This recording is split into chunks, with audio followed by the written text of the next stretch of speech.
Hello guys, hope you are doing well. Welcome you all in my channel TRC Freak.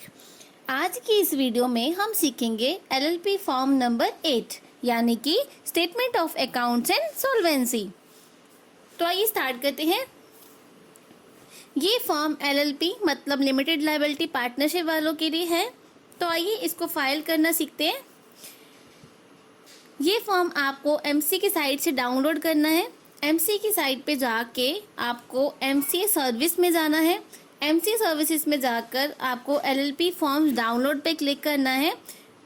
वहाँ पर जाने के बाद आपको कंट्रोल F करके वहाँ पर सीधा मेंशन करना है LLP फॉर्म नंबर 8। जैसे आप उसको मेंशन करके एंटर मारेंगे तो आपको बहुत आराम से ये फॉर्म मिल जाएगा। आप इसको वहाँ से डाउनलोड कर सकते हैं। ओके, हमने इसको ऑलरेडी डाउनलोड कर रखा है। तो आइए इसको हम देखते हैं कैसे फिल करना है।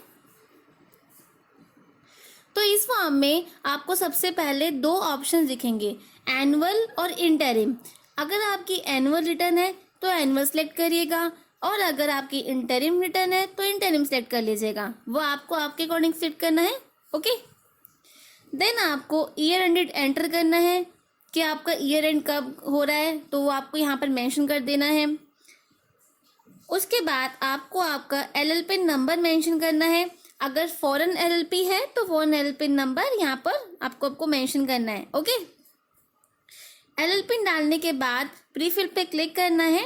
प्रीफिल पे क्लिक करते ही आपकी LLP का नेम, एड्रेस और ईमेल आईडी ऑटोफिल हो जाएगा। Then you have to fill total monetary value of obligation of contribution as an above date. Okay, उसके बाद पार्ट ए में आपको डिटेल्स फिल करनी है जो कि स्टेटमेंट ऑफ सॉल्वेंसी का है। जो ऑथराइज्ड रिप्रेजेंटेटिव या फिर डेजिग्नेटेड पार्टनर होंगे उनका यहाँ पर नेम मेंशन करना है और उसके बाद चेक बॉक्स पर क्लिक करना है। ऐसे क्रॉस का निशान आएगा, वो आपको यहाँ पर लगाना है। जैसे आप यहाँ पर टिक करेंगे तो यहाँ पर क्रॉस का निशान आ जाएगा। ओके, चेक बॉक्स पर क्लिक करने के बाद इसमें आपको पूछा गया है कि जो भी आपका सॉल्वेंसी का स्टेटस है वो आप सब कुछ पे करेंगे या फिर पे करने के लिए एबल नहीं है।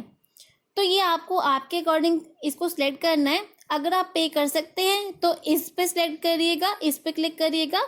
अगर आप डेप पे कर नहीं पाएंगे तो आप इज नॉट पे क्लिक करिएगा। ओके, तो ये दो ऑप्शन दिए गए हैं, इज और इज नॉट। ये आप अपने अकॉर्डिंग यहाँ पर टिक कर दीजिएगा।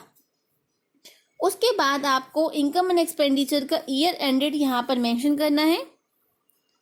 उसके बाद नेक्स्ट पॉइंट पर टिक करना है कि we have already filed a statement indicating creation of charges और मॉडिफिकेशन और satisfaction thereon till the present financial year, यानी कि हमने सारी जो रिक्वायरमेंट्स है वो फुलफिल कर ली है। ओके, उसके बाद आपको टर्नओवर डिक्लेयर करना है कि 40 लाख से ज्यादा है या फिर नहीं। ओके, देन नेक्स्ट पॉइंट है we declare that the obligation of contribution, कि आपका जो ऑब्लिगेशन ऑफ कंट्रीब्यूशन है वो 25 लाख से ज़्यादा है या कम। अगर ये 25 लाख से एक्सीड कर जाता है तो आपको LLP ऑडिट कराना मैंडेटरी होगा, जो कि आपका कौन करेगा, CA। तो LLP ऑडिट किसके लिए मैंडेटरी होगी, जिनका 25 लाख से एक्सीड कर जाता है। ओके, उसके बाद नेक्स्ट पॉइंट में पूछा गया है कि आपके जो भी पार्टनर है या फिर ऑथराइज रिप्रेजेंटेटिव है उन्होंने प्रॉपर तरीके से एडिक्वेट अकाउंटिंग रिकॉर्ड्स मेंटेन किए हैं या फिर नहीं। तो अगर प्रॉपरली तरीके से मेंटेन किए गए हैं तो चेक बॉक्स पर टिक कर दीजिएगा। ओके, नेक्स्ट पॉइंट भी इसी से रिलेटेड है कि we make this statement consciously believing it to be true और by virtue of the provision of LLP act 2008 the rules made there under.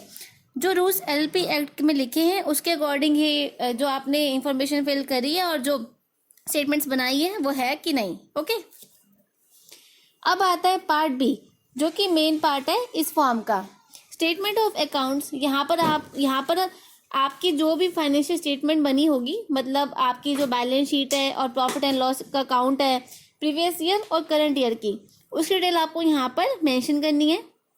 सबसे पहले आपको लायबिलिटी की डिटेल डालनी है।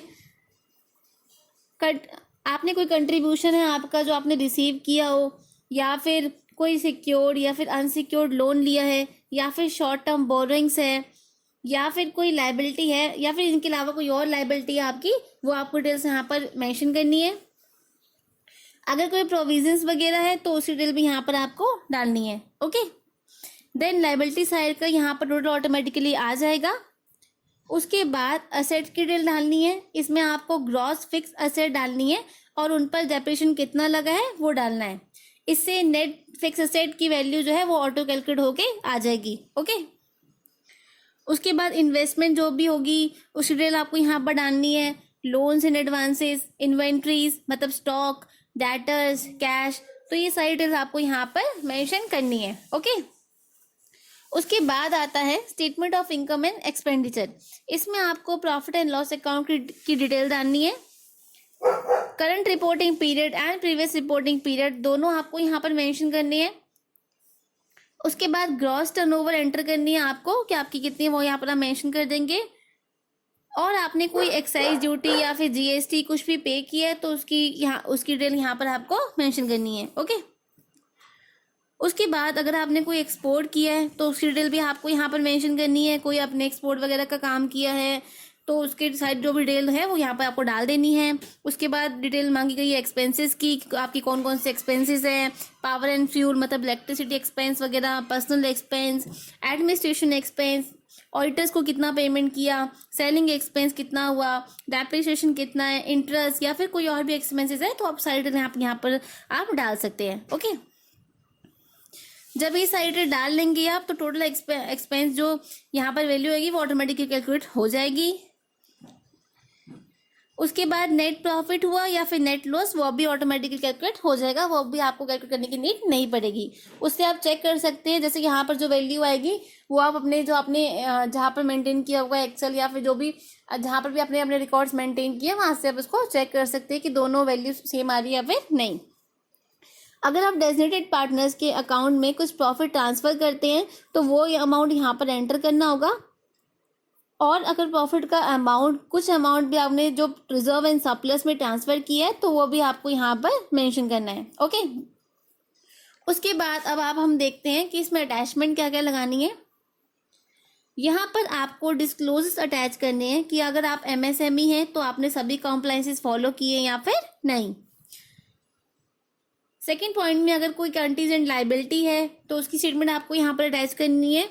और बैलेंस शीट और प्रॉफिट एंड लॉस जो आप अटैच करेंगे वो आप ऑप्शनल अटैचमेंट में अटैच कर सकते हैं। ओके, तो वहाँ पर आप उसको अटैच कर दीजिएगा।